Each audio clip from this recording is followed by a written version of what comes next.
I'm out here. We're doing some yard things in the yard today, and while I'm out here, I thought I would do some harvesting for my poppets. Two things in this bed I want to use in the bed, but I had to show you. This is California has its own problems because this is my lavender is growing. Oh my goodness, it's way out over the bed. Way out over. It's just taking over the world. Taking over the world. And then my rosemary, both of them are flowering, which is lovely. But the rosemary really needs some trimming. It's really getting out of control.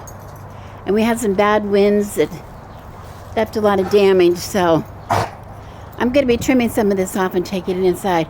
But I just want to show you we got a real mess here we got a mess to clean up, but the bees are happy. This is so much fun for the bees. I don't think I can see any bees in my video. They're here flying around though. They're here flying around. You should have got one right there. I should have maybe. Okay, we'll see. Oh, there's one in there. I don't know if you can see. I can't see. I have a glare on my screen. But there's one busy at work in there. I could maybe zoom in, but I know. So I'm going to trim some of this back. I'm going to have to negotiate with my husband, see how much of this I can cut off of here. But then I'm going to be harvesting it. We had a really good sale on apples at the local stores. Aldi and even Ralph's had good sale. And even my favorite place to buy produce is Sprouts, because they have beautiful produce. So I have about 12 pounds of apples here.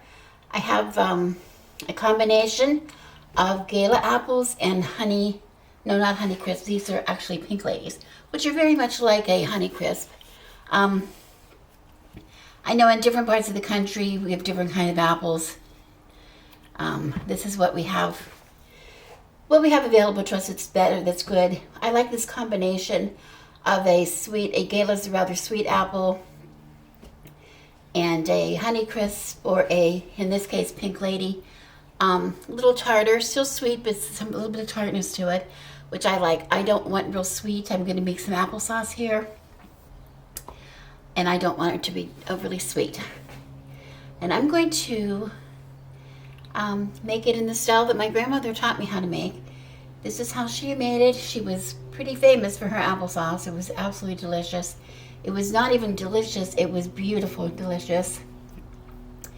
And she claimed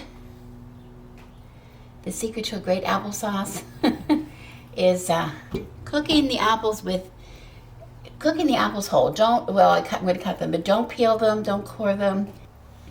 We're going to cook them till they're tender, and then we're going to use this. And I believe this was even hers. It's a Foley food mill. I have one that was hers, and I have one that was my mother's. And this is a really wonderful trick. A lot of people are starting to use these again, but this has been around for forever. I don't even know how old it is. I can't even tell you how old it was. But I love this. So I'm just going to really quick get these apples cut, and I'm going to show you how I cut them. They're going to go in the pot, and then we're going to be ready to go.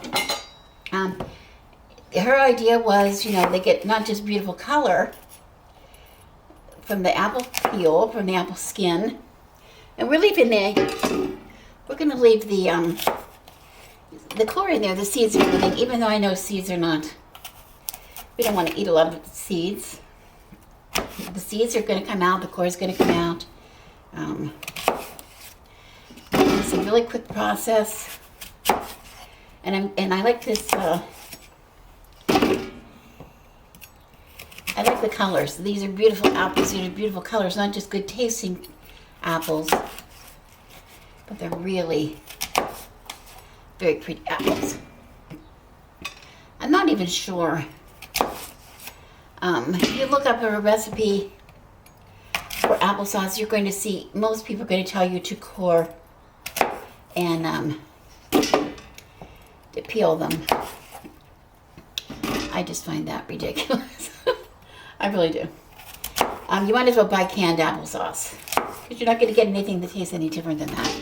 Unless you grow your own apple. You know, if you have your own access to apples, that's different. Because sometimes when you're picking them yourself, you get places that are not real good from apples that are laying on the ground, or you might get a wormhole or something. Well, those things I would just cut out. These came from sprouts. There's no worms in sprouts, but you know, you have to look at it anyway. But just because there's a wormhole in an apple doesn't mean you can't use the apple. You just cut that part away, just like in any produce. Okay, so these of course have been washed. That's why they're on the towel here. Since we are cooking in the skin, it's very important that we have them nice and clean. Even though, I don't know what the stores are like near you, but the grocery stores here, they're continually running water all over the produce, which is my, that's my gripe, one of my major gripes, because then they're always, everything's so dripping wet all the time, and it's just, clothes get wet, your feet get wet. They're doing it, I think, just to make everything look beautiful. I don't know why they do it. But anyway, these are really clean. They've been washed a lot of times since they came off of the tree, that's for sure. I don't have to be throwing these seeds back in that are coming apart. I don't have my compost pail here, so that's me being a lazy cook. As you can see, you might be able to see, let me this here might cover up what I'm doing, but you can see I'm getting a pretty full pot of apples. Now, the one thing I love about applesauce, we don't eat a lot of applesauce. When the kids were at home, and we ate a lot more. Kids love applesauce. But it's a really lovely side dish. And I have to say, I had the most interesting experience. I'll show you in a minute. But first I want to say, I don't add sugar to it. After it cools, I mean, in this process at least, most recipes, if you find a recipe for applesauce, it tells you to add, you know, right away. It'll tell you to add cinnamon, or it'll tell you to add sugar. I wouldn't do that even if you want those things added in the future, because apples vary so much in their sweetness. And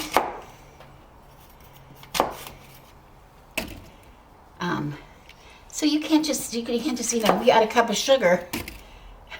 Get a lot of difference if you add a cup of sugar to Granny Smith, or you add a cup of sugar to a Fuji apple, for instance. It's going to really affect the taste, because Granny Smiths are very tart, Fujis are very sweet. Okay. Almost done here. And why am I making so much? It looks like I'm making enough for 100 people. Well, first of all, I'm going to can it. Simply in my water bath canner. And I thought this would be nice to share with you, because to do water bath canning, you really don't even need any special equipment. You just need a big pot, any kind of big pot, a soup pot. This, I could use this pot, but I have a canner, but I could use this. Anything tall enough that the jars would be covered with water, you could use. Okay, to this, all I'm going to do is add, I have about 1.5 cups of filtered water, and that's it. We're not covering the apples at all. We're just adding some water. They're going to release their juices, and they're going to collapse. And we're going to, I'm going to get them just relatively. I'm going to watch it. I don't want to burn them. I have enough water in the bottom so that there's, we're maintaining enough water in the bottom. If it dried out for some reason, I would add a little more water. We don't want to burn the apples. Before you go, I want to share with you this cookbook. I hope you can see it past my pot. I should have showed you first. This was a cookbook, Better Homes and Gardens cookbook, that I got when I was married in 1972. And it's so worn out that half of the tabs are missing and the pages are falling out and it's stained and whatever. But the reason I showed it to you is I don't use it very often, but I was looking for how much water I should add. Like what is the goal, or what's a normal amount of water to add? I was just curious what they said to add. And I noticed that the recipe for applesauce comes, maybe you can see it, applesauce, in the dessert tab. It's considered a dessert. In 1972, it was considered a dessert. And that's pretty funny. I think that's really pretty funny.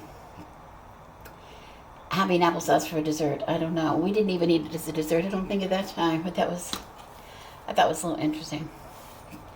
Okay, I'm going to cook these until they get a little soft, and then I'm going to put them through the food mill. And when I go to put them through the food mill, I will show you how that goes.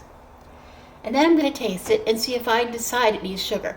But like I said, I'm probably not going to use sugar because I'm going to can it. And some of the canned applesauce, this is what I use to make apple butter, which I use apple butter on bread. I think I've shown you that before. And in the past, I also have a really lovely dessert that takes apple butter. So I'll share that recipe with you sometime. Okay, so I'll be back with a little more on the apples. It's been about a half an hour since, or so, maybe about 40 minutes since I put my apples in the pan. And as you can see, it's greatly reduced, but it's also, they're easily smashed with my spoon. Okay. So I'm going to turn this off, and I'm going to let it cool just a little bit because it's flaming hot. And I'm going to, then I will be back and I will show you how to put it through the food mill. I'm standing here in the kitchen and the window is open. It's a sunny day and I'm checking on the weather, and it's 75 degrees today. I'd like to look at these weather apps on your phone. I'm sure you can get them anywhere online or whatever, but it has 10-day forecast, and I'm noticing that it's supposed to be up in the 80s on Monday and Tuesday, and then it's going to go back down into the 60s during the day. That's pretty normal for this time of the year. But what I'm mostly looking at is the lows. And while it's in the bin, they're going to go in the 50s, it's still going down into the 40s. Or forecast potentially 41, 49, 42, 44. That's really too cold for some of my summer plants, for some of my summer vegetables, like tomatoes and peppers. That's just too cold. They're not going to do good. So I'm still trying to make room inside my house for my seeds because, the peas I have peas out in the garden, and of course kale and things like that will grow out in the garden right now. And sister, they like the cold weather. Beets, cucumbers, beets and tomatoes, beets and radishes, lettuces. They're okay. Or cabbages, my brassicas, they're fine out in the cold weather. But I still have my room where my chicks are is getting pretty full. I asked my husband here, these are the seeds that I've started so far in that room who are out, or they're out. My husband went in and made a list of the different things that are under the lights in there now. And I'm going through looking to see what else I want to do. Okay. And I have different varieties of tomatoes. I have Cherokee Purple, Paul Robeson, Green Zebras, which tie-dyes. Those are heirloom tomatoes, which I grow all the time. They grow really well here. I also have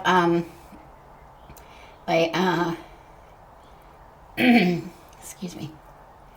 I also want to do some of these cherry tomatoes. I have black cherry, one black cherry and one tiny Tim I started in there. I have a couple Romas. I'm trying to grow Amish paste for the first time this year. I never really did that. But I want to do more tomatoes. We use so many tomatoes, and as you have probably seen, I can them. I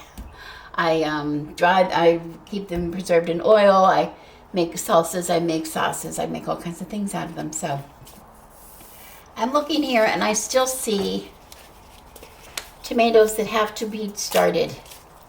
And I like the Principe Borghese. Those are lovely. These are the ones that make the tomato bombs that I keep in my refrigerator. This is a yellow pear, which I like. This was a free seed from Baker Creek. When you order from Baker Creek, they send you a seed packet, free seed packet to try, and I really like those. We had them last year. I have some more seeds, I think, left in here. San Marzano. Don't do real well here, but I get some, and I like to add them to my sauce. And then I have a black plum, which you can see. I hope I still have seeds in here. I'm not sure. If not, I'm going to buy some more. Because this is one of our favorite cherry tomato varieties. A small thing. We use those in everything. We use, black cherry is actually our favorite, but the black plum, we add those to anything. They're good on their own, but they're also added to anything. They're not real big, but they're very flavorful and a very versatile tomato that grows very, very well here. So those have got to go in, and I've got to get the tomatillos started. We have tomatillos we grow every year, but I'm so late in getting these started. They have to go. Now some of the other things, so these are what I'm going to do today. I'm going to get these started. And then I have some other things here that have to get started really, really soon. My cucumbers and the beans. But I'm going to do the beans like I did the peas, I believe. Start them, get them sprouted indoors, and then get them right outside to grow before they're planted. I'm going to take the cups and everything, and I'll show you how I did that outside. And as long as it's not terribly cold, they should do okay. Cucumbers a little tricky. They kind of like the warm weather, but they grow fast. So we're going to keep an eye on the weather to see what happens with that. And then, of course, I have sunflower seeds that flower seeds, which I still have a lot of flower seeds to put in. So I'm really late. And, normally my flowers, I keep saying sunflower because that's on top. Normally I'm very behind in my flowers because I usually am so focused on getting my vegetables started that I kind of run out of room. So this year I'm going to try to do a lot of the flowers and start them and grow them under my pergola out in the front yard and see if I can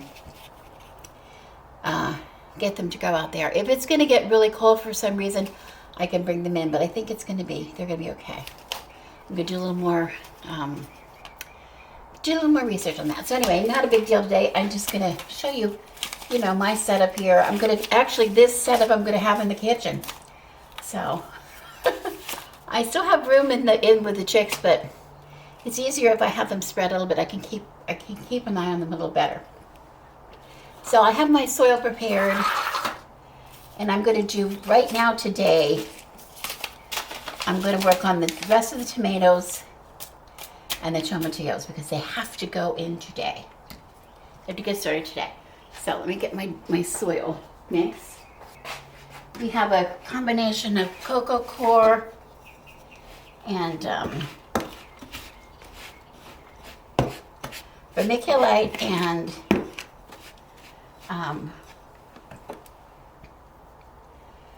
worm castings in here. That's what we have. So I'm going to reuse these trays all the time. They have been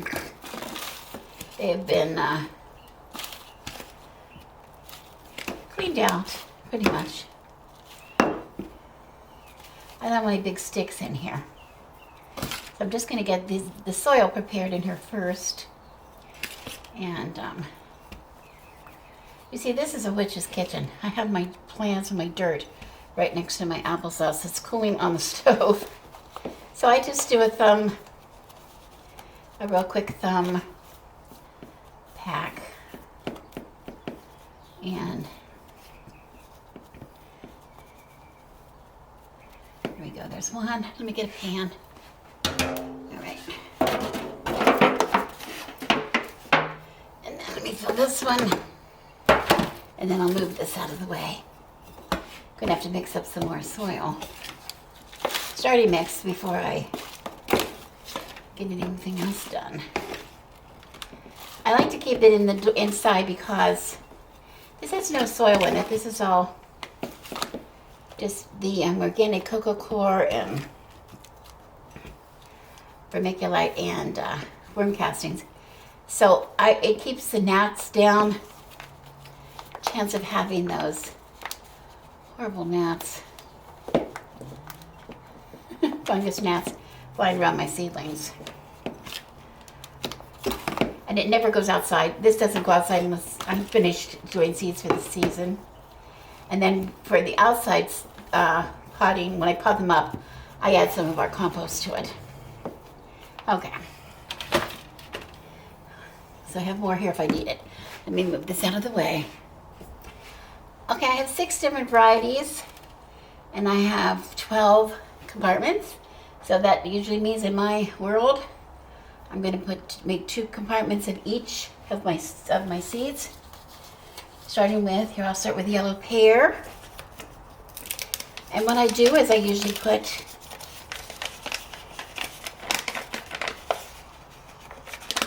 a couple seeds in each corner.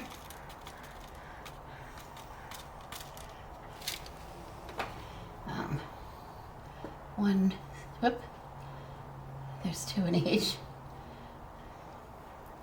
Come on, I have extra, but that's okay. We're going to end up thinning this and just using the stronger, there we go, and just using the stronger seeds. So that's yellow pear. It goes in here. And then I'm going to use San Marzano, which I love. And these are last year's seeds. They're still good this year. I've kept them nice and dry. I'm just going to put 2 in each corner though, because maybe 1 or 2, but because they're, well, especially the smaller ones. There we go. There's 3 in that one. So this is San Marzano's. So that's these 2. And then, whoops, got the wrong one. San Marzano, and then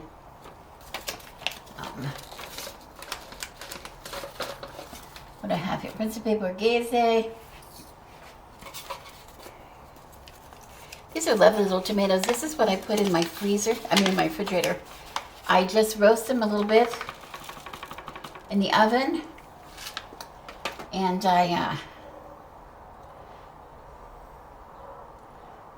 it's stuck together. Get another one, and give it a little roast, and then I preserve them in under olive oil in the refrigerator, and they last. I don't know how many jars I've gone through. There we go. Principe Borghese. And they are just delicious. They are, I'll have to cook something with them for you someday. Okay. And then in this compartment over here, I have 1 more tomato, the black plums. These are gorgeous tomatoes. Gorgeous. And what years are these? These are from 519, so I'm going to try to use maybe a couple more. Seeds are good for years, but their potency or their germination rate kind of falls off a little bit. So sometimes all I do is just add some extra seeds when I'm planting. Because I'm going to thin them out. Whatever doesn't come up, I keep the strongest. I'll usually keep 2 per sow, because I can divide it and I can, when I put it up. Okay, there's the black plum. And then I have my 2 tomatillos, which I love tomatillos, but I kind of struggle with them. We used to grow them really easily in the back garden, and then we tried to put them in the front, and it took a while for them to establish in the front. These are last year's seeds. These should be good. I'm going to put like, whoops, way too many. But these are small seeds. I can divide it up. I think it takes them a while to acclimate to your condition. I'm not sure. Because it seems like the longer I grow them in one place, the better they do, even though they're not seeding themselves. We'll see what happens. We certainly have we're certainly in the right zone for them. So it's not that. And we certainly have the good growing conditions for them.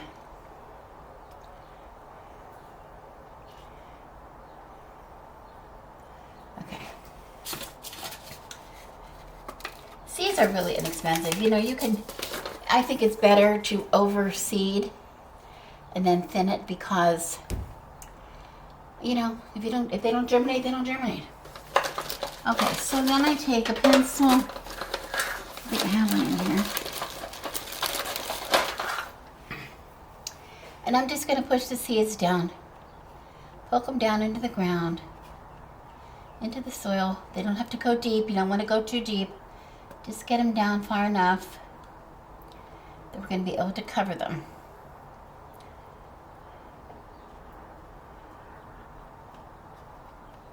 If they go too deep, they won't be able to germinate because they're too little.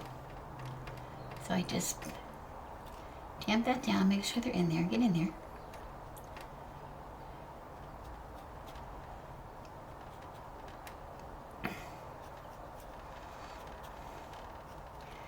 And I'm going to spray them with a little mist of water. I'm going to keep the soil, the top of the, I'm going to keep the tops nice and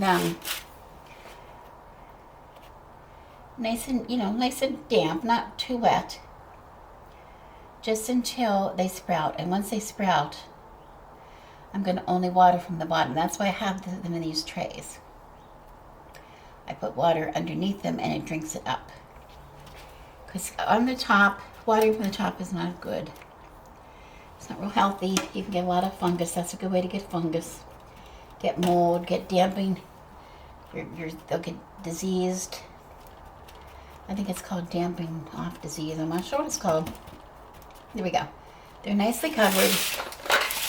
And then I just take a spray bottle. Careful not to spray my seed packets. And I just get the tops nice and moist.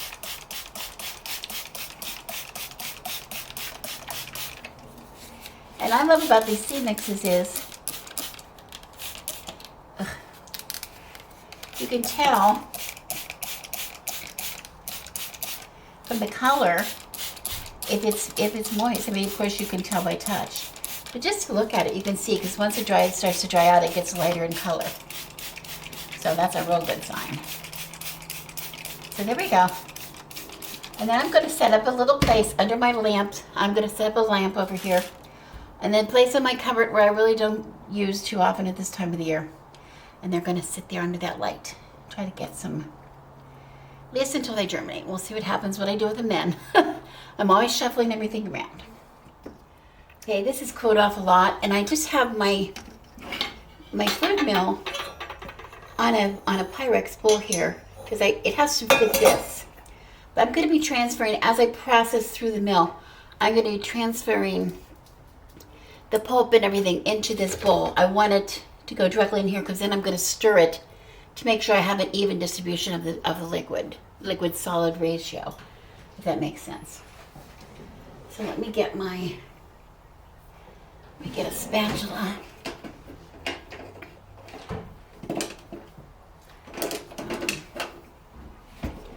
Get a spatula and my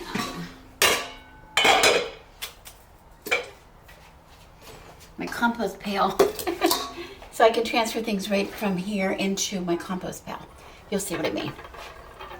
I won't show you, I just want to show you a little bit of this to show you how it works. I put it all in here. Peel, pulp,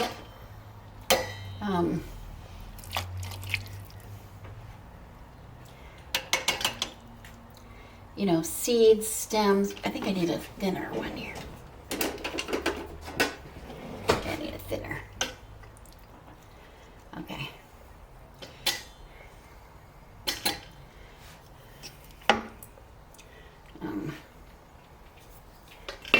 And then I just turn the handle. And what happens is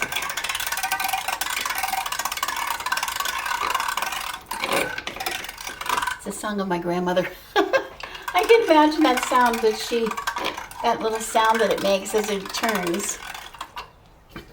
These are the kind of sounds that were everyday kind of sounds in her house. She used the food mill a lot. As did my mother. Anyway, the applesauce is going to go down into the bottom. And oh my goodness, it smells pretty. Very pretty good. Really good. I want to say it doesn't smell pretty, it smells great. But it's pretty color from doing it with the peels. A lot of the applesauce you buy in a can or a jar in the store already prepared. It's kind of pale in color. And I just go backwards. I don't want it to I don't want to get it all over the house. What I want to say is, it's a little bit of a slow process if you're in a hurry. It's not the time you don't want to make applesauce if you're in a hurry. But this makes a lot, and this is going to last me a really long time. Even if I use it for apple butter, some of it for apple butter, we don't go through apple butter that quickly. Used to do those kind of things a lot. Stuff like that we went through more quickly when I was younger because I grew up when bread was on the table at every meal. So things like apple butter or jellies or jams or butter, whatever, we went through a lot of it. But now it's kind of a specialty item. Okay. So as you can see, I'll show you when I get down here. It seems to work better if I put liquid in with it. So I'm going to add a little bit more with the liquid. Loosens it up.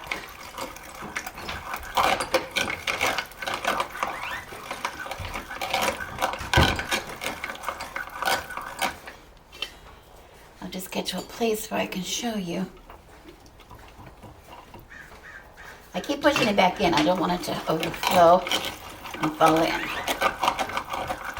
And I'll show you how much of this is going to be left.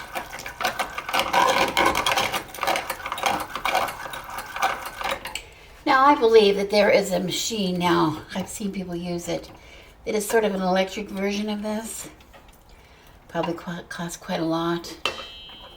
I think you could get one of these things at a yard sale practically for nothing. But I don't think it's really money well spent because how often do we use it? And I like to put when I'm making something like this, I like to put my hand into it. I think it adds to the flavor. Okay, now maybe you can see now. All that's left when I keep pushing this down, I want to make sure I get all that applesauce. Because this is the very reason we left those peels on the apples.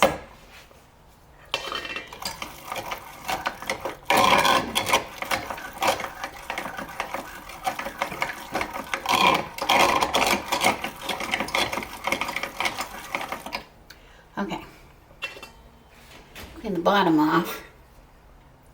See, a lot of the applesauce is still on the bottom of this.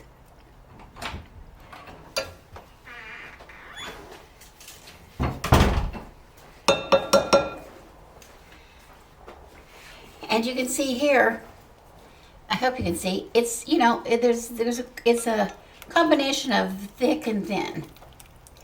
But when we stir it together, we get a nice consistency. Okay. So, what's left in my mill, I'm going to put into my compost pail. Because all it is apples and water. There's nothing else, no other ingredients. If I would have put sugar or even cinnamon in this. When I cooked it, before I cooked it, you know, I don't want, that's not stuff I want to put in my compost pile normally. I like my compost to be pretty much just very purely fruits and vegetables and eggshells. Those are the only things, coffee grounds. Okay, so I just take some of this out.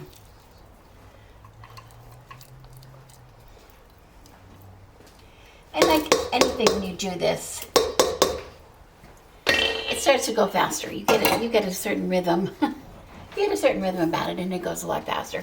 And then I'm just ready to put some more in my meal. Okay. I have all of my applesauce done, and I'm just going to put it into the pot, transfer it into a pot, because I want to get it hot. I'm going to use canning jars, and I'm going to get them hot.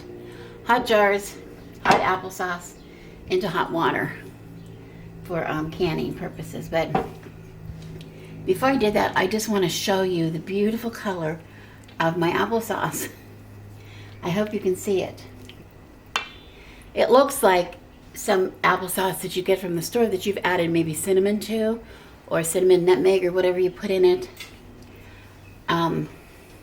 There's no sugar at all in this. This is just apples and water. You saw me do that. This is the beautiful color that you get when you leave the peel on the apples. It's just gorgeous. And I'm not going to add any sugar. It's perfectly sweet. It's perfectly delicious. I don't want any sugar anyway, because some of this I might use in recipes other than just eating. So I'm going to transfer this into my pot here, heat it up, and get my jars ready. And I'll show you when I put it in the jars. I'll show you a little bit about that. Okay, I have some jars here, clean jars. They were warm. I have my applesauce is ready to go. I'm filling jars before I put any in the canner, at least some of them, because I'm not sure how many the canner will hold. I mean, how many, if I can get them all in one load, or if I have to do 2 loads. So I just wanted to show you my technique for filling them. Applesauce is sticky and it's thick, at least mine is. So I have this jar. First of all, it's on a padded towel, because you don't ever want to put a hot jar or hot anything in on a cold counter, because that's a good way to break your jar. But I'm just going. I have an added protection of a dishcloth underneath that I can so I can tap my jar down. Make sure I don't get any air pockets. I shouldn't have any air pockets, but just to make sure. There we go. I get it all settled. And then I just take a paper towel, which I have dipped. This is just plain white distilled vinegar, which I'm going to just use. Just dip it in. Go around the outside, go around the top of the rim. And in my case here, I'm going around the band too, where the band goes, because applesauce is sticky. And if I have anything on there, it will interfere with my seal. And then I just run my finger around the rim to make sure there's no nicks or cracks in the jar, because these jars have been used many, many, many times. And then I'm just going to put on my band. There we go. Just fingertip tight. Just fingertip. Not wrenching it on, just fingertip. Okay. And I'm going to continue to fill my jars to see how many I have. And then I will decide if I need to run the canner twice or one time. I can't tell. I'm estimating that I will need perhaps 8 jars. I have 8 jars ready to go. More on standby, of course, but I always try to do more jars than I need. But I think I'm going to have at least 7. I think possibly 8.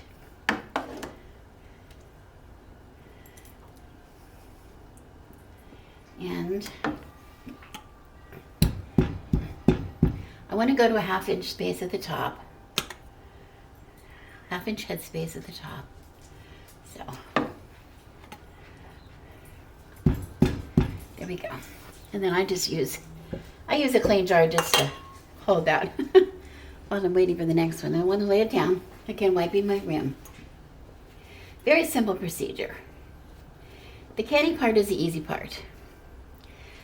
Now, of course, for canning, any kind of canning, you don't need a lot of specialty equipment. I do have a water bath canner, and I have also a pressure canner, but the water bath canning is just a big pot with a rack in it. You can use any kind of a big pot that is deep enough that your jars can be completely covered with water, like by an inch or two. So you don't have to have a special canner, but you do need something that you could also put a rack on the bottom, or at least a dish towel or something on the bottom, because you don't want your jars directly on the bottom of the canner, because that's too close to the heat, and we're talking about glass jars, which could break. Now, a funnel is real good. Here's a wide mouth funnel, which I really like. It's especially to fit these jars. So I can, because you see it's kind of a sloppy mess. So I would consider a funnel pretty standard equipment for canning. And one more thing I will show you that I think you have to have is, just a minute, there we go, wiping my rim,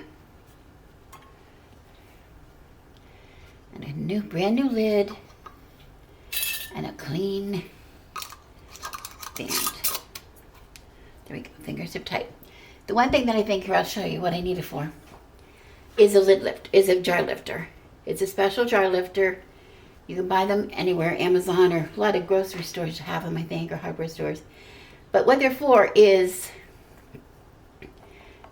picking up the jar and moving it. This is important. Not so important now because I can touch my my jars, but when I remove them from the canner, they're going to be down inside boiling water. And you can't put your hand in there. So this will reach in, and you'll see when I take them out, I'll show you how I use it. Okay, I'm going to just continue to fill my jars until I use up my applesauce, and then I will come back. Okay, my jars are all in the canner. I'm bringing the temperature back up to a boil. I have 8 pints and a snack. 8 pints and a snack. So this I'll put in the refrigerator for later. And I'm going to bring it up to a boil, my canner, and I'm going to process it for 20 minutes. I'm at sea level, so if you were in another altitude, you'd have to go higher, you can get that information all on the internet. But anyway, that's that, and then I'm going to let them cool in the canner. After 20 minutes boiling, I'm going to turn the canner off and leave them in there for about 5 minutes. And then I will lift them out using my jar lifter. No burned hands. My jars have processed for 20 minutes, and then they've been allowed to cool for 5. Now I'm going to use my handy dandy jar lifter to reach in the water, very hot, and pull my jars out and put them here on this towel. This is why it's so important to have a towel or something on the counter. They're really hot jars. My counter is cool.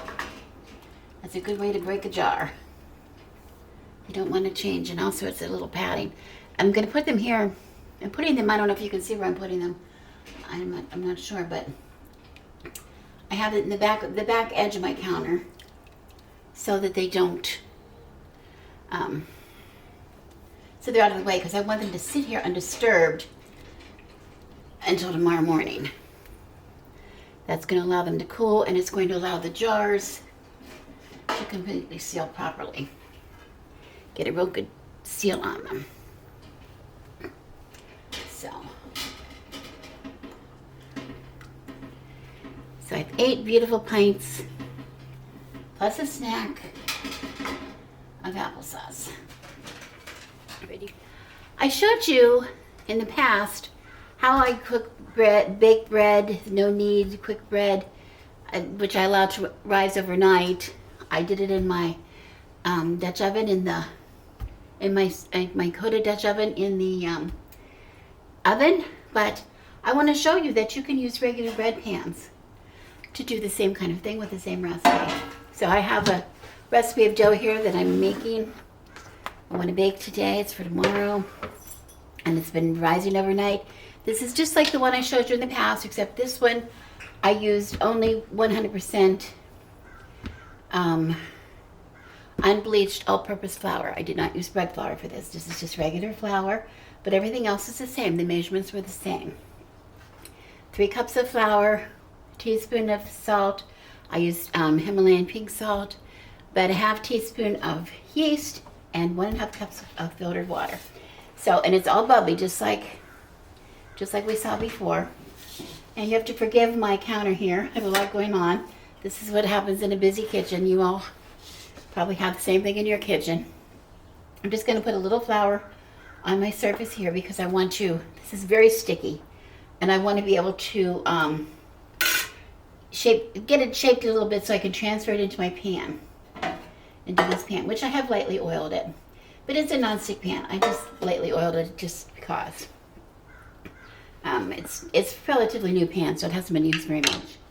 Sometimes after they're used a while, they don't need so much oil. But anyway, I'm gonna just put a little bit of flour here to try to get it out of the pan. Just enable me to get this out of the bowl a little bit better, because you remember how sticky this was when I put it out. So I'm just scraping it out. Not really adding the flour, just the flour is just there for the assistance to help me move it. And I'm just allowing gravity and the help of my trusty thing. And I'm just going to use that flour that's on my board, see, just to try to get it into some kind of a shape that I can put into my pan. Now, what a mess. Doesn't that look like a mess? Kind of does. But I'm going to invert my lid, and I'm going to use binder clips. I have giant binder clips here, and I'll tell you why in a minute. But these are just from the Office Supply. Very simple. And I'm going to put one at each side to hold those. They just hold those pans together. And that's going to work just like my Dutch oven. Well, pretty much like my Dutch oven. Now, I used to have a bread pan. A lot of bread pans have a flat lip. This has a rolled edge. You can see this rolled edge. So I had these really big binder clips. There might even be some that are a little smaller than these. I think these are extra large. There might be like a large size, which would work. But these normal size that I use for most things, these do not work on these rolled edge pans. But these work very well if you have a flat lip on your pan. Let me see if I have a pan that has a flat lip. Here you go. This is what I mean by the flat lip. You see, this is a rolled lip. This is a flat lip. My old pans were all this way. And if I have even a bigger size, as long as the lip is flat, this size binder clip works very well on these. See that? So it's just, you need to check with, make sure it fits your pan and just find the appropriate size. But anyway, these are wonderful. These are available everywhere. And it works really well. So I'm going to just allow my bread here to rise. Altogether, 30 to 60 minutes. It's been going about, I don't know, 15 minutes or so. So I'll probably get in about 30 more minutes, and then I will put it in the oven and bake it. I'm going to bake it at 400 degrees for about 40 minutes. And then I'm going to take the top off and put it back in the oven for an additional 5 or 10 minutes just to get the top to brown, just like I did in the other, using my Dutch oven. My bread has been baking for 40 minutes and it smells wonderful. I hope it's not burnt because I've been smelling it for a long time. But I'm going to carefully remove these clips and remove the lid. We'll look and see what we have.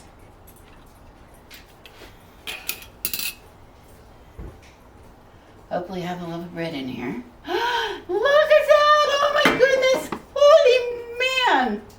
Ah, that's beautiful. Okay, I'm going to put it in for just probably 5 minutes. Get a little bit brown on the top. I got Van. Van, go back. Go, go. I can do it without getting my dog's nose in it. Be back in 5 minutes. Okay, let's see what we got.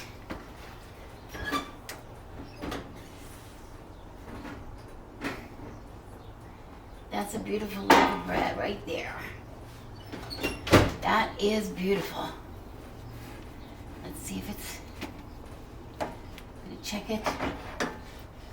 Oh, look at that. Beautiful loaf of bread. Oh my goodness sakes. That is glorious. Now I have a choice. If I want to brush, I could brush the melted butter on here.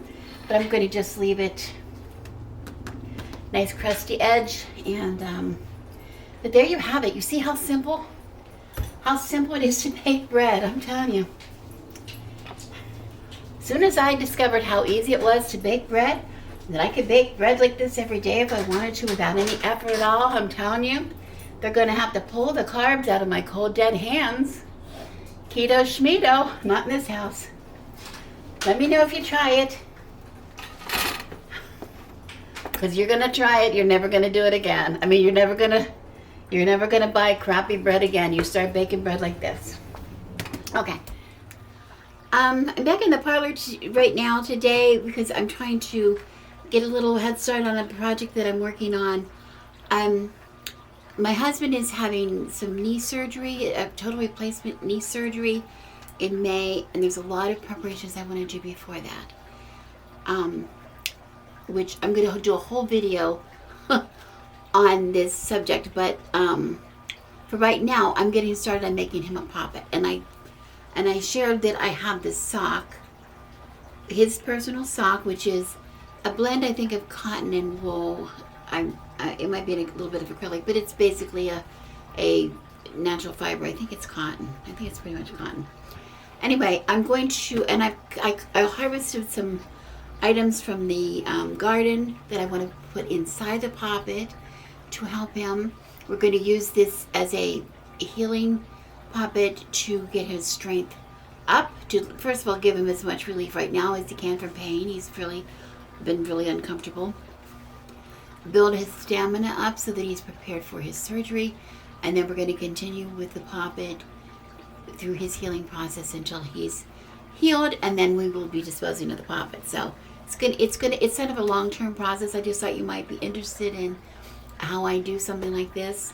Not all poppets are just for a spell, instant spells, stick them in the ground, done. Bob's your uncle, as I like to hear. I said that for my husband because he thinks that's funny. I want to show you how I'm going to do it. I thought you might be interested. And this is just, of course, my way to do it. And one of the things I'm going to do is I have, first of all, to make it a little, I'm going to move this out of the way. I hope this is not in your way. Let me put this over here. I'm trying to keep my space a little clear. I have so many projects going on right now. All of my tables are pretty cluttered, so it's hard to find a space to work. I have a glass here. I'm just going to put this sock down in a glass, and so that it will hold it open. I want to hold the sock open. Let me see. Let me fold this up a little bit. Wait, let me fold the sock first a couple times, because we don't need to, I want to be able to see the bottom of the sock. And it'll stretch, it's just a narrow glass. I want to see, I'm going to be pushing things down in here to get the stuff down into the toe of the sock. Okay, the stuff I want to put in the sock. And I have a bunch of things here that I'm going to make a little bit of a mix. I think I can do it in here. Here, I showed you before, this is the rosemary that I took out of the garden. I'm just going to smash it up a little bit. It's a little bit dry. It's just been sitting in my kitchen for a couple days. But it's still, you would consider to be fresh. Ooh. Oh my, is this going to smell good? I also have the lavender that I picked out of the garden. Remember when I was doing some trimming? This is the lavender that I took. I'm going to mix that in with the rosemary. Oh my goodness, this is going to smell wonderful. I want to tell you a little bit of why I'm putting each in here. This is not an official poppet recipe. But I like these things. First of all, these things I grow, so we use these a lot. But rosemary is really good for all kinds of spells, all kinds of purposes. For it's good for love, it's good for protection, it's good for healing. It's wonderful for healing. It's also good, we know, for memory. But I'm going to use it here because I'm going to first of all use it within the poppet. Also, I'm going to make him put some in oil, which we're going to use on his knee after his surgery. And I'm also going to be making a special incense blend. That's going to be another video. You'll see that, the incense that I'm going to be using for when I baptize the poppet, and which I'm going to burn in his room, in the bedroom, for healing, to aid in his healing.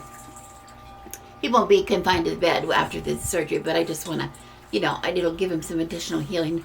He stays put in the bedroom when he sleeps, so that's a good way to, that's a good place to burn it. And I'm going to be doing a special incense for that, so you're going to want to see that video probably. Okay, so anyway, we have this. The lavender is really good for, it's a protection, of course, very protection, and it's very good for love. It's good for healing, and it's especially good to aid in sleep. So that will help him, because he is having trouble right now sleeping anyway, because his knee hurts. He lays still for a little while, and his knee hurts him. So this will be really good for that. Also, lavender is really good associated with men. It's really good for men. It attracts men, but it's also good for it's attractive to men. It works really well for men. Okay, so those two things are going in. I'm also going to put some basil. I have some dried basil, some basil that I dried, that I grew, and basil is really good for an anti-inflammatory. It's considered an anti-inflammatory. It's good to relieve pain associated with inflammation, so it's really good for arthritis, which causes this problem in the first place. Also, after his surgery, he will have some swelling, and it's good for that. I also have, what else do I have? I have chamomile here, which I don't need a lot of it. We're going to be using this in a special tea for sure that I'm going to be making him for healing. But right now I'm going to add a little bit to the mix, a little bit of chamomile to put in the poppet. And chamomile is really good for, it's just an all-purpose healing herb. It's just what isn't good about chamomile, like everything. Okay. Something that I also have collected here, I'm going to put some of this in. I've tried in the past. This is some of my orange peel. Orange peel carry an uplifting energy to inspire joy, to inspire a feeling of, a good feeling. I use these, of course, at Yule. Of course, it signifies the light coming back into the life, but also it is the light coming back into his life with his healing. If he finally gets his knee taken care of, that's really good. But it also helps you keep focus on your goals. He's going to have to work really hard. Right now, he's working hard through pain, trying to get his muscles in his leg condition to support that knee when he has the surgery. Also, it'll also be important for when he's healing later to work his way through the physical therapy that might be painful for him, to keep focus on what it's all about, what is the goal. And also, it helps bring some tranquility, some peace. It's a struggle for him. It's a struggle for him being in pain for so long, because it makes him feel it's uncomfortable, but also it's a reminder that he's aging, and that's not the best feeling sometimes. I'm going to break up some orange peel. It doesn't take a lot. It's very concentrated. But I have so many. I have 40 billion oranges on my tree right now. 40 billion waiting to be picked. Okay, and one last spice I have here is sort of surprising to a lot of people, but this is juniper berry, and juniper is really excellent. It's very, very good for it's going to help with his recovery. It's going to really help speed up the recovery. It's associated with healing and protection, and this is also going to be going in the tea that he's going to be drinking, and also in the it's going to be going in there. So he's going to gonna be getting a lot of the juniper. Juniper berries, we don't use a lot. I use them a lot in medieval cooking. But this is what, I think this is where they get the flavor for a lot of meat. You know, what do I want to say? Like, not corned beef, but like a spicy, I used to make like a spicy, some kind of a spicy beef that was real good. I forget what it was called. I forget what it was. But it's good. But I think they make gin out of juniper berries. I don't know, because I don't drink a lot of gin. Teresa, if you're watching, you can comment. You would know. She would absolutely know. Okay.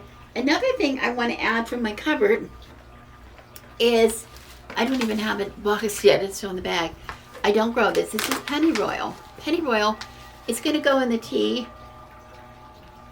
I think I'm going to put it in the tea. Because this is real good for, it increases your physical strength and your endurance, and also it's peaceful. It's relaxing. It's relaxing. So his anxiety, it's going to help get his anxiety down. Oh, it smells really kind of interesting. I don't know if it smells good or kind of weird, but I think it smells good. So I'm going to put some of that in here. And that is pretty much it for with the stuffing, except I have 2 more ingredients that I'm going to be adding into this. Let me get this a little bit of a mix.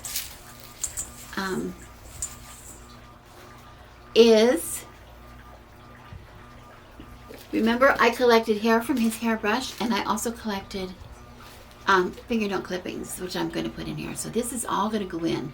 These are all going to go in and be mixed up. And I'm even going to put his hair in here. And then I'm going to show you how I'm going to stuff it. I'm going to show you how I'm going to stuff it. Okay. We use hair and fingernail clippings a lot around here. I don't know why, but we do. Because we have them. You know, but they're very good. Because it's a way, it's personal items. It's a way of putting personal items in the poppet. Okay, so I'm just going to mix this up. I'm going to try to get the hair to work through this. Doesn't really matter because it's all going to go in. And first I'm doing the head. That's going to be the head. So I'm just going to take a handful and stuff it down in. Try to stuff it down into the sock. And as I do that, I'm going to be pulling up on the sock a little bit. Because this is the trick when you're working with something that stretches. Just how do I get that down in there? Actually, I'm going to pull the sock off first and really push it down in there. I think that's better when I'm starting out, to just get it pushed down in there the best that I can. Now, a poppet, you can of course make a poppet out of anything. I've showed you that before.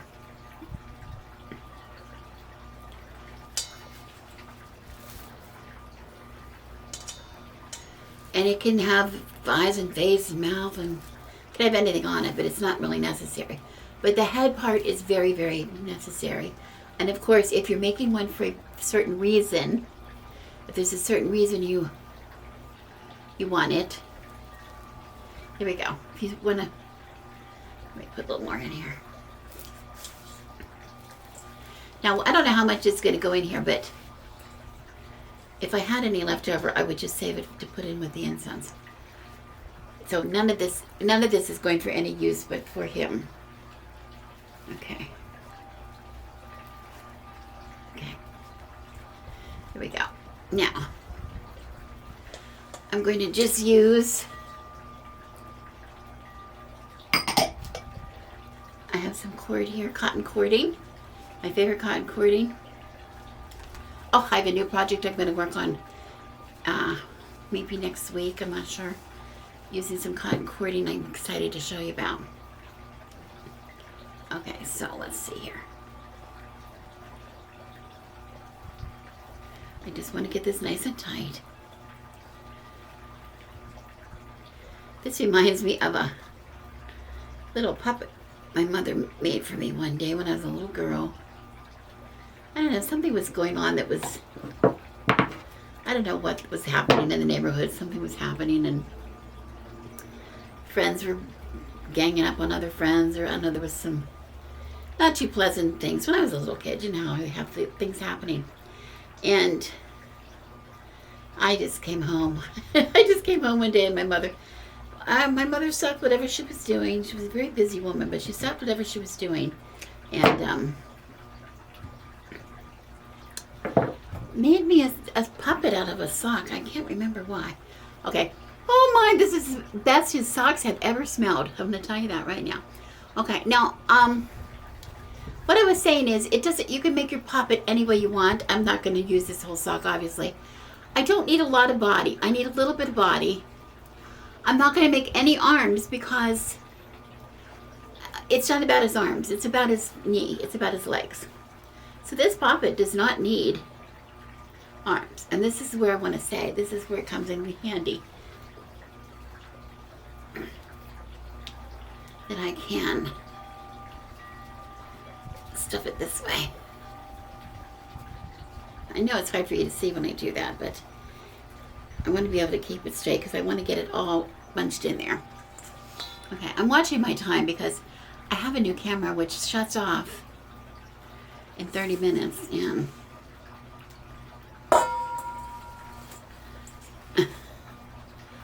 I gotta stop it and start it again, or I won't be able to see the whole video. I won't be able to see the whole video. Okay, so anyway, I don't need a lot of body. I just need a little bit of body. I don't need any arms, but I need legs. Legs are the most important thing, so he's probably gonna have pretty long legs. We'll see. Okay, now let me see how I am here. I'm doing this fast because this is not, it's not arts and crafts. This is a poppet. I don't care what it looks like. I care how it works.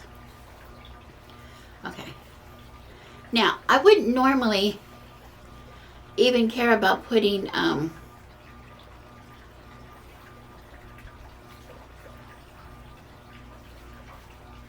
don't even have to fill up. I wouldn't tie here. I'm not going to normally tie this. So I'm just going to hold this now. But I'm just trying to get it kind of shaped the way I want it to shape. And then I'm going to take this. I don't know how long I want it, but I'm going to cut the sock because I need to have legs.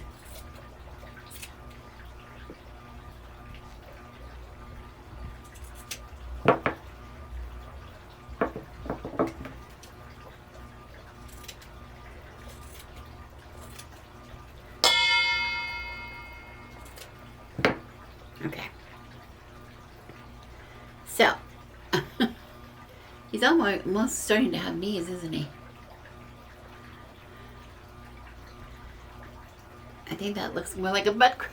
Kind of looks like a butt crack. I'm going to fold that in because that's kind of gross. Or I might just cut that off. The heel. No, I'm not going to cut it. I'm not going to cut it off. I'm going to fold it in. So that it looks more like a leg than a... I don't want it to look like a butt. Of course, he might like the butt. We'll see. Okay. Now, I'm going to stop the camera and I'm going to start...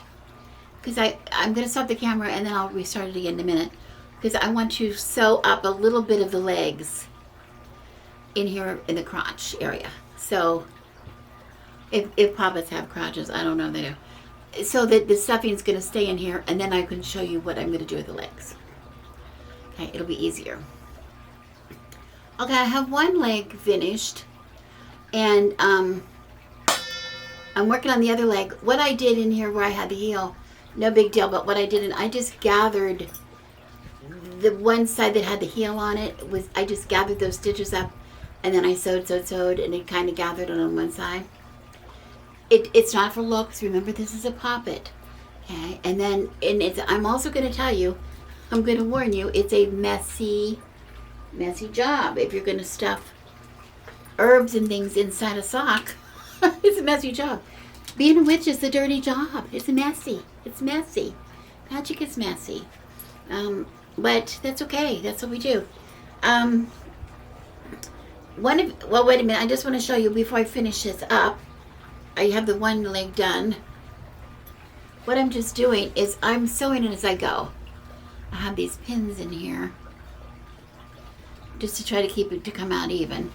And I am just taking my herbs and laying them in there as best I can, pushing them up a little bit. And remember, whatever I don't use here is going to go in my incense button. All this is going to be used. But you see, I just keep pushing it in with my finger. And then I just take and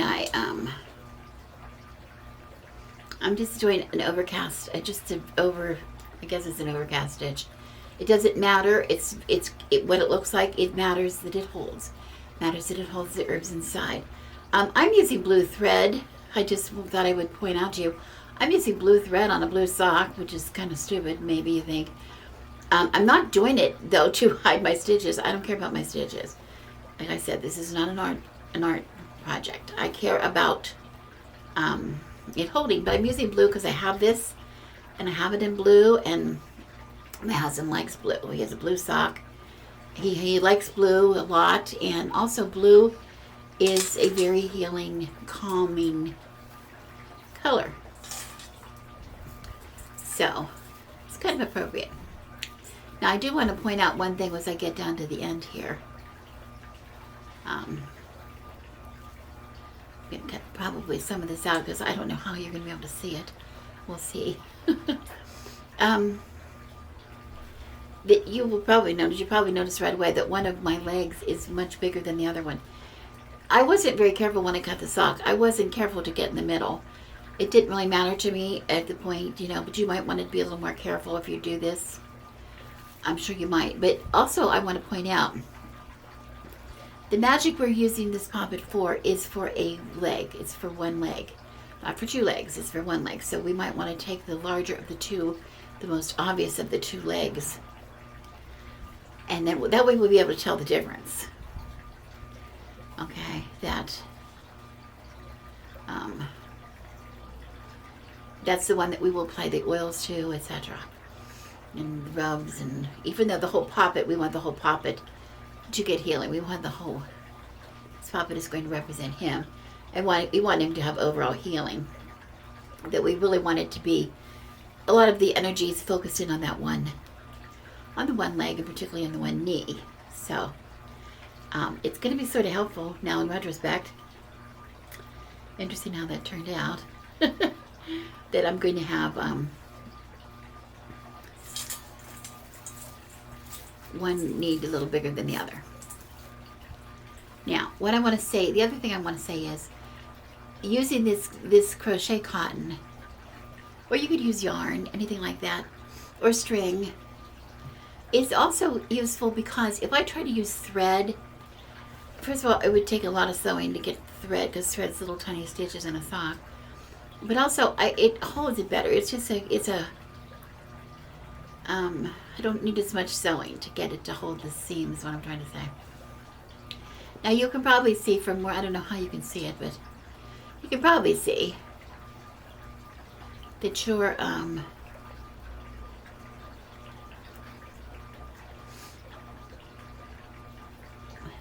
that I have herbs sticking out all over the place. They're coming out and poking through the weave of the sock, etc. That's okay.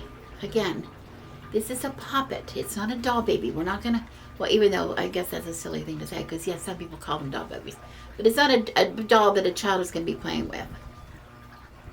That you have to worry about it, being sewn well enough for play. But you could get, you could, if you wanted to do this and you didn't want to sew, you could get one of those little dolls. I think they're made out of cotton muslin or something at the craft store, and take the stuffing out, make a hole, take the stuffing out and stuff it with what you want to stuff it with. What am I going to do? He needs nothing else on him right now. I am going to put, though, I like to do eyes. Oh, I should have did this. I'm just going to embroider some simple eyes on his little face, just to show that that's a head. I guess I could have done that before I put my needle away. And again, I'm using the blue thread. It's not going to show up very well, but it doesn't matter. He likes blue. He likes the blue. It's just simple. You can make it as elaborate as you want. Some people make these very elaborate. I do not. I like them to be useful. Okay, this is his left leg. So his eyes are going to be on this side. And I'm just making a simple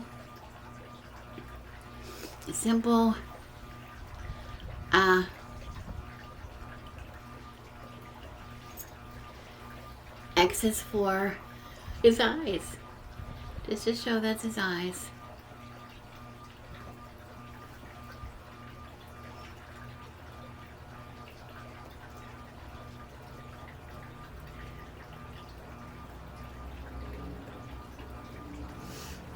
No big deal.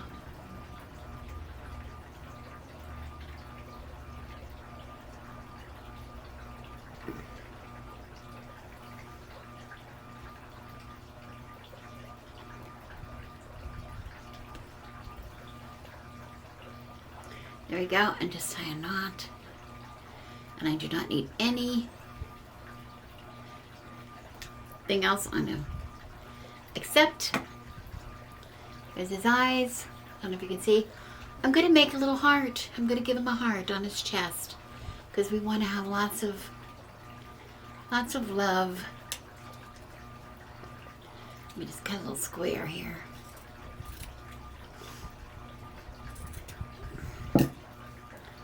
We want to remind him why he's doing this. Because, I mean, as anxious as he is to feel better, I know he's just, it's very,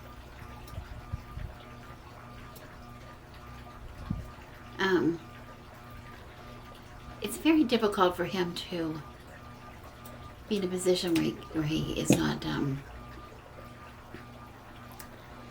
where he doesn't have mobility. He's very active. He likes to, he's very active around the house, and he's very active with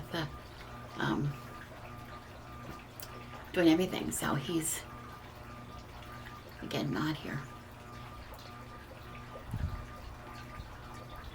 It's going to be hard for him. It's just hard. It's been hard, but he toughens it out. And I'm going to just put the heart on his chest. This is going to be very...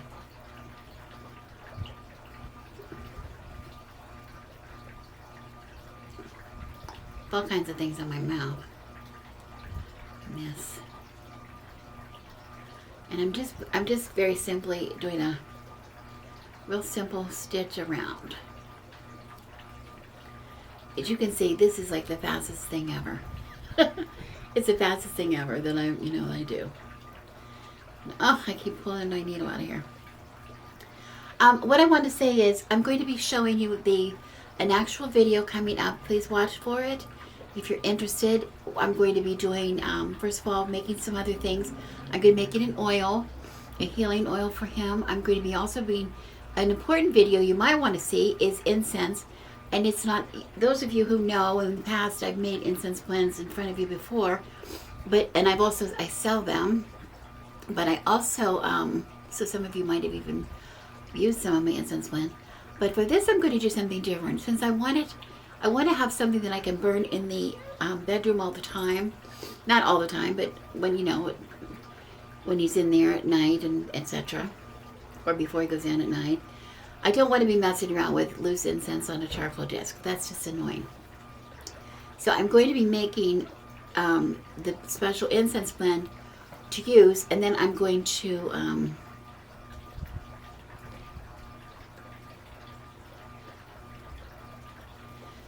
make it into either a cone or I'm not sure if I'm going to do it into a cone or a stick. Probably a cone. Which is, the process takes, a little bit of time, because you have to, I want to make the blend, get the blend to, get the mix to, marry, so to speak, like blend. So I'll probably keep that on my altar for a little bit. I'll make a video, I'll show you that, what I'm going to put in it. And then I'm going to actually make a video to show you how to form the cones or whatever. And then they have to dry. Well, they have to dry before they can be used. So I want to get on it soon. So that's something to be watching for, that kind of a video. And then, of course, when it is time for me to baptize the poppet, or tag lock, put it, if I'm going to put tag locks on or whatever I'm going to do to it, at the time when I'm ready to put it into use, I'll show you that in a special video, what I'm going to do for that. Okay, so a little bit, if you're interested in the subject, I don't know if you are. But I just thought this is, again, along the lines of, you know, some of you seem to be interested in what I do. What do I do? Is it on my day-to-day life? What is life like around here in the grown house? This is what it's like. I seem to be making more of a mess all the time. But anyway, there we go. This took me, I don't know how long this took me. This did not take me long at all. It kind of looks like it, it kind of looks like it too. But remember, it's for magic. The magic, it's not about what it looks like. It's all about how it works. And I'm really anxious for this to work for him. He really needs he could use the healing. So, pulling out all the stops. He's waited a lot of years for this to happen. So, there we go. There we go. I'm all done with my poppet. Here we go. Here's his left leg, nice and fat, ready for some magic. Here's his right leg, and he has his big heart and his pretty little eyes. And no, he doesn't have blue eyes. He has brown eyes, but he likes blue. I don't know if that shows that. I don't know. I'm gonna try to get a good picture of it for the thumbnail, if I can. Okay. Oh, I did it in 5 minutes. Oh, I did it. Okay. Thanks so much for watching. I wish you blessings.